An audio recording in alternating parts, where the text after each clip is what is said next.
As the brouhaha and furore over Donald Trump's declaration on Nigeria continues to rage, with many for and against, many of us forget or seem to have deliberately forgotten that Nigeria as a country has never really known leadership since inception, since independence.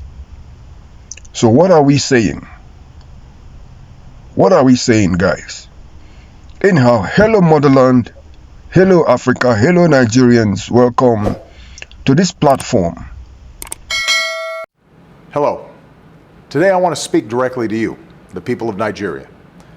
Nigeria is a great nation, and you can... Shortly before our elections in 2014, the then President of America addressed Nigerians from the White House. The then President of America, as in Barack Obama, addressed Nigerians from the White House, urging Nigerians to vote for Muhammadu Buhari against Goodluck Jonathan. One of the issues raised then was the Chibok girls that were kidnapped and all that followed thereafter. The campaign that was raised, the campaign of calumny and deceit that were raised against Goodluck Jonathan then, just to make sure that he lost power, was palpable and was very, very, very real. Fast forward to over a decade later, and Nigeria has fallen more than 5 places below where it was in 2014, to the point where we are today, that America once again deemed it necessary to intervene. The big question now lies, or rather is America the architect of whatever is happening in Nigeria at this point in time? Or was it a deliberate local machinations from our leaders who never for once loved Nigeria? Have our leaders turned banditry, roguery, and criminality into an enterprise and used it to spill the blood of innocent Nigerians for the sake of financial gains and whatever they are gaining from it? Or is it a natural consequence of an international misadventure that brought upon Nigeria an unsavory, inept government that rose to power on the back of criminality?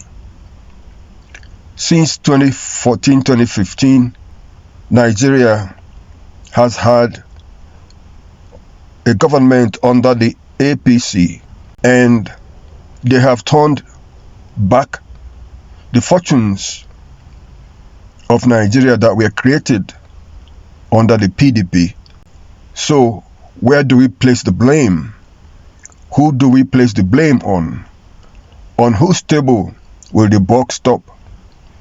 Is it on Bola Tinubu, who is currently the president of Nigeria and who is alleged to have stolen an election he did not win? Or does the blame go to the table of the Americans, even though not directly upon the table of Donald Trump? Would the Americans share in the blame of what is happening or currently going on in Nigeria? The second part of it is Donald Trump truly dedicated, or is he being truthful in his declaration that America must step in to defend the lives of Nigerian Christians, particularly in the north, that evidence have shown are constantly being massacred without reason, without any viable excuse, but out of wickedness, stupidity, illiteracy, ineptness, idiosyncrasy, and whatever word you can use to describe it. Well, let's talk a little bit about Nigeria itself since independence. Since independence, Nigeria has had more than 3 decades of military rule, nearly 4 decades of military rule, or if not over 4 decades of military rule. It is the military that laid the foundation for the Nigeria we have today and of the Nigeria we've had since 1960, including the constitution of a country today under a democratic dispensation. That is the way it is. The military have left the world's most populous black nation, the world's most popular black nation, underruled, undermanaged, and always on its knees. They handed over to the civilian government that has taken over from where they stopped in terms of mismanagement, corruption, wicked leadership, just to put it mildly, wicked leadership that places huge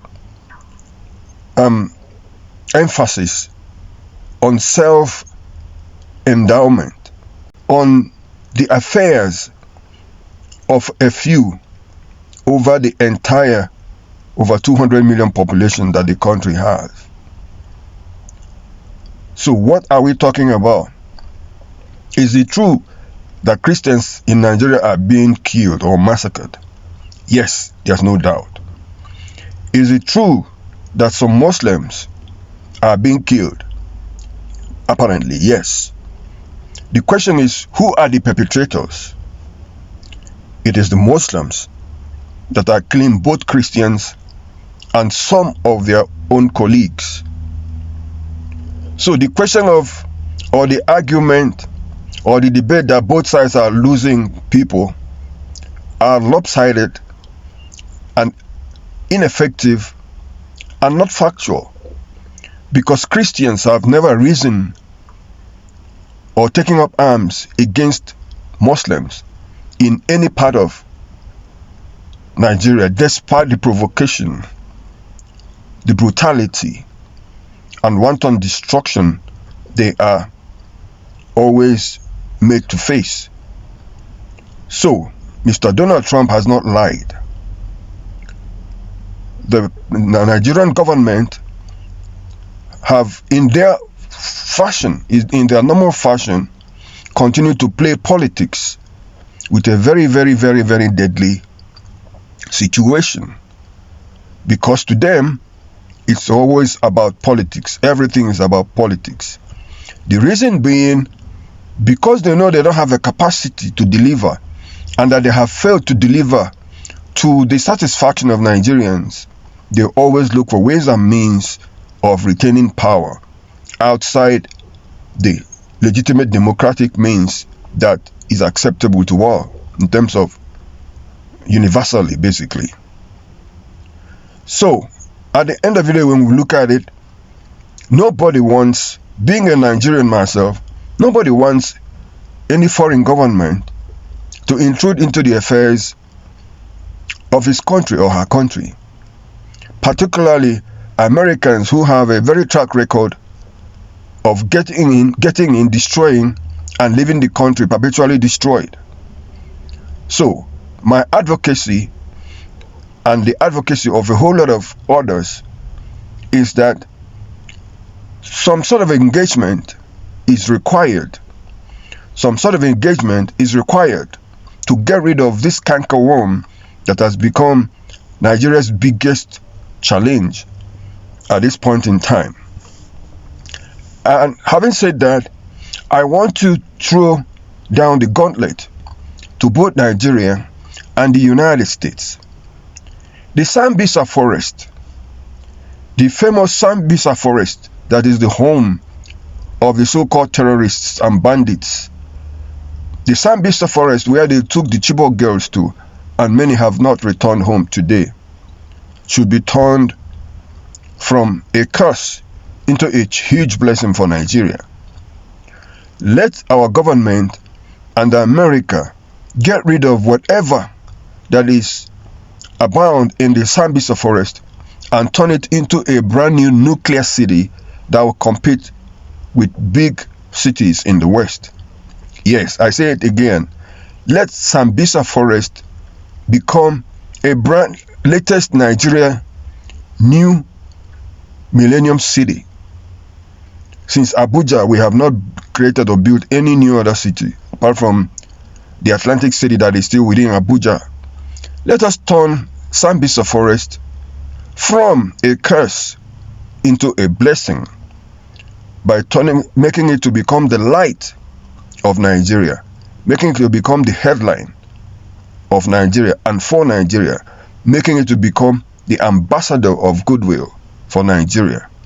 It is possible and could be done, but then Nigeria needs a brand new democracy, and for the first time in our history, to enjoy a government that will be popular to all citizens. Remember that the success of Nigeria will be a key to the success of the West African sub-region more and the whole of Africa continent. The death of Nigeria will be very, very disastrous to the African continent and possibly some interested parties. Well, if you're listening to me for the first time, I urge you to please subscribe to this platform, join our argument, our challenge to both parties that said, instead of killing our people, give our people a new lease of life and in life. Instead of destroying our people, turn the Sambisa forest that has been the instrument and epitome of destruction into a place of glory, growth, and enduring legacy for Nigeria. Until we meet again, God bless you guys as I rest my case.